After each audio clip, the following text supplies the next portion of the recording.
Hey guys, Pastor Nate here with this week's 2-minute teaching.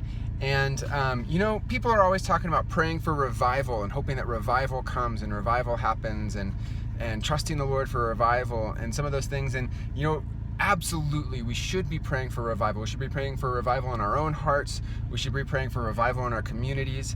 We should be trusting the Lord that will happen. But I was reading in my devotional the other day. It was a quote by Charles Finney, who was one of the great revivalists, if you will.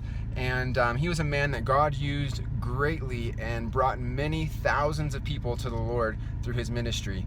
Great evangelist. And this quote that he said was something along these lines. He said, a revival is no more a miracle than a crop of wheat.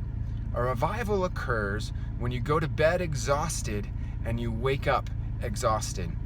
And I just remember thinking about that and being like, man, that's so true. Like, we should be praying for revival, and absolutely prayer works miracles. It's great. We need to be praying for revival, especially that it starts in our own hearts, and prayer is a great place to start that. But you have to get your feet moving also.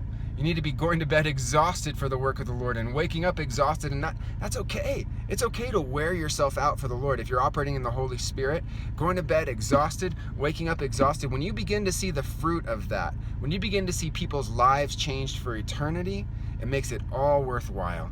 And it's not just sitting back and saying, oh, I hope the Lord brings revival, I'm going to pray kind of passively. It's no, I'm going to get on my knees in prayer. I'm going to spend time praying for our community, for our city, and then I'm going to get out and I'm going to do something about it. I'm going to go to bed exhausted because I spent hours talking to that friend of mine who's an atheist and has doubts about God.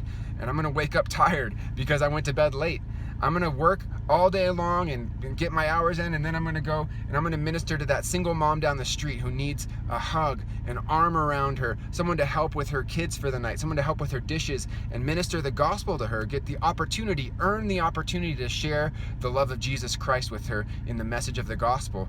That is when revival occurs, when we go to bed exhausted because we've been poured out for the Lord, and we wake up exhausted. And so wake up exhausted this week. Hope you have a great week. God bless. Talk to you soon.